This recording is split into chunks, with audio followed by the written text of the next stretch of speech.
Hey y'all. I want to talk about something that I really don't want to talk about, but maybe I need to talk about it. And that is how fear affects your life, and especially your choices when it comes to food and what's good for you. It's an insidious kind of thing. I think most of us don't even understand it. It took me a long time to figure it out. Everyone knows what fight or flight is, but we're so dumbed down and so used to not struggling um, and I know everyone's like, oh my god, I struggle, and I'm saying that. No, actually we don't. We may have some issues and some problems and things we have to work at, but staying alive is not a struggle for most people in America. I mean, especially people that are dieting. We're suffering from an abundance. And a lot of that, maybe you grew up and you didn't have. I know someone who grew up without food and they had to go hungry a lot.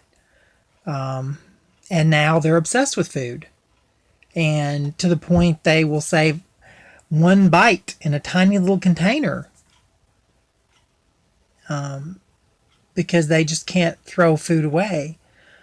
It terrifies them. I understand that. I grew up on a farm, so food was never an issue as far as going hungry. However, a lot of y'all don't know my whole backstory. I was orphaned young and sent to live with my grandparents on the farm, and it was an alcoholic, very unloving household. So I was emotionally starved, and food was my friend. That's when my weight problem started. Was after my mom died. Food never let me down. Food always satisfied. Food always, it was like a food coma. You know, eat till you're numb. Eat till the physical pain matches the mental pain. And then repeat. And that just piled on the weight. Add to that, I was struggling with, and you're talking, this was back in the late 70s. I was born in 68. Late 70s, early 80s, I was struggling with being gay out in the middle of a dirt road, nowhere, Alabama. Not a nurturing, sweet existence. People were trying to physically harm me. And I had to learn how to keep people out, how to put on a facade, how to, fake it. I understand the misery of like John Candy and Tom Farley and the people that, Chris Farley, excuse me, who were miserable and hid it behind laughter and a smile because that's what you do. You get through. What does all this have to do with dieting and everything? Well, I think I've got it figured out finally this time. I have yo-yoed for a long time, but I've kept most of this weight off for a decade. Now I'm just making a push to lose the last 30 pounds I never lost. Because I got to a weight I was comfortable with and I just wasn't worried about it. Now that I'm getting older, and even after losing the weight and eating healthier and all that stuff, I still wound up becoming diabetic because it runs on both sides of my family. So I'm predispositioned for it. And all those years of eating horribly just came home to roost. So I need to be at optimal fighting weight to help my joints and my circulation and all that stuff. So that's what we're doing. Here's the thing though. Sometimes being heavy, we settle. We settle for relationships, we settle for jobs, we settle for second class. We don't love ourselves. And I'm speaking for me. If you love yourself, wonderful, wonderful. I did not love myself when I was heavy. Oh, I would have fought you if you'd have said I didn't. But I was just fooling myself. I was miserable. Anyway, there's a fear that people don't talk about.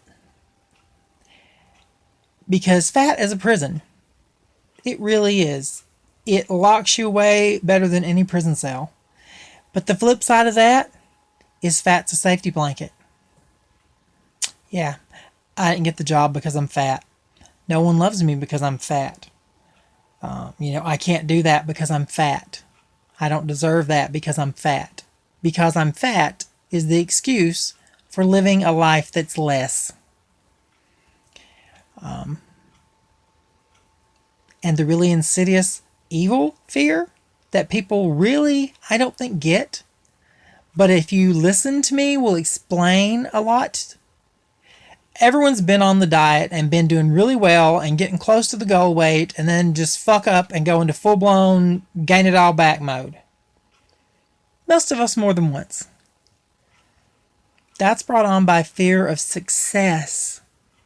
Because what if you do lose all the weight? And all your problems don't change. And the life you thought you'd have when you were thin isn't there. You've got the same crap job. You've got the same shit family. You've got the same hateful, abusive partner.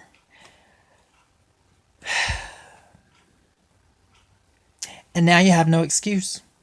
And now you have to look in the mirror and say, what if I deserve this? What if it's me? What if everything is my fault? What if I am, this? Okay, you are. Because you have allowed yourself to believe this bullshit. That you don't deserve to be healthy, happy, whole, in a relationship with a great job,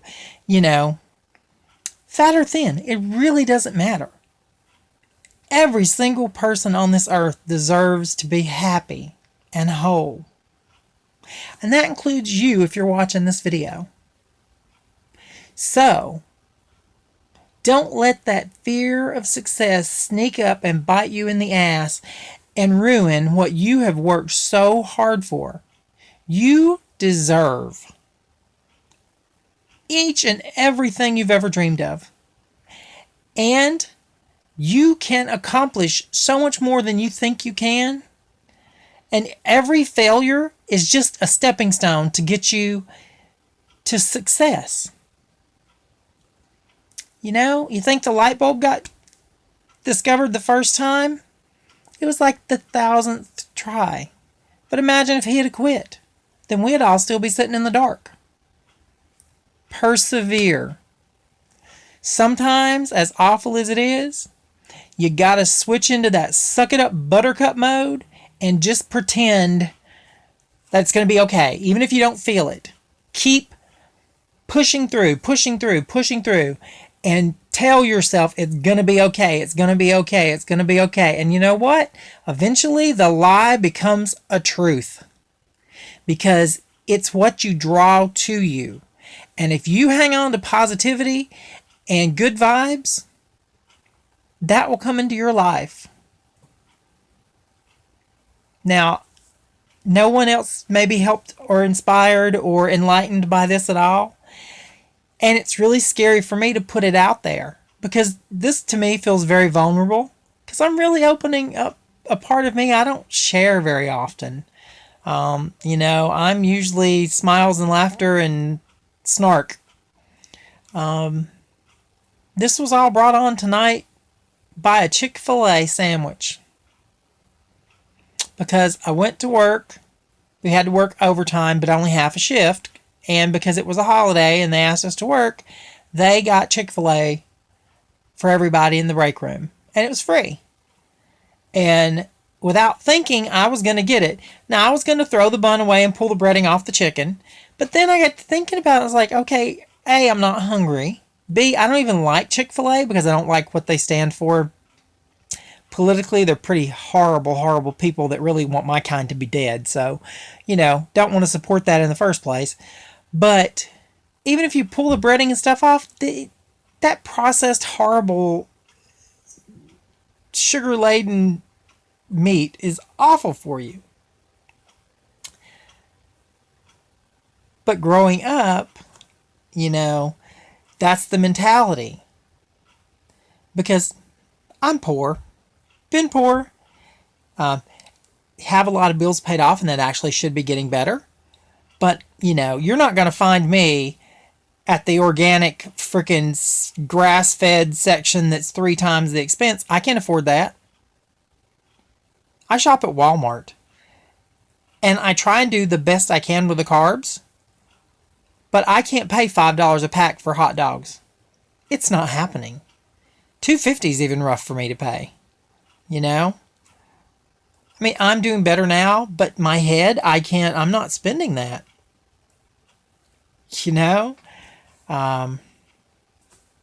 That's my thing to work on, that, prosperity will come. It's there. I just have to trust it and go on. I know this is rambling. Maybe it doesn't make any sense. I'm just kind of talking as it pops into my head. But, if you have any questions at all about my journey and what's going on, feel free to ask. If you need help or support, feel free to ask. Never be afraid to ask for help. It's much easier if you've got like-minded people that lift you up in your life with you.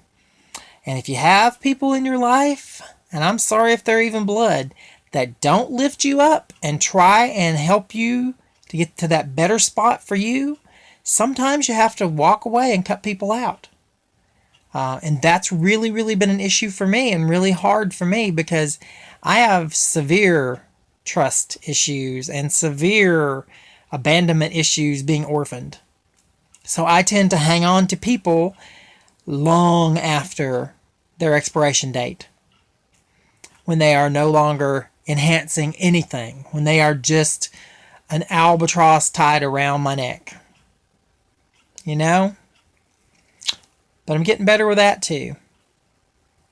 I'm a work in progress, as always, not any kind of expert on anything, but hopefully some of this made some sense to somebody, because I was feeling the need to throw it out there. So this is my 4th of July musings, I guess. Yeah, it's the independence. That's it. Breaking free from the shit. Perfect day for this. All right. We'll talk to you next time.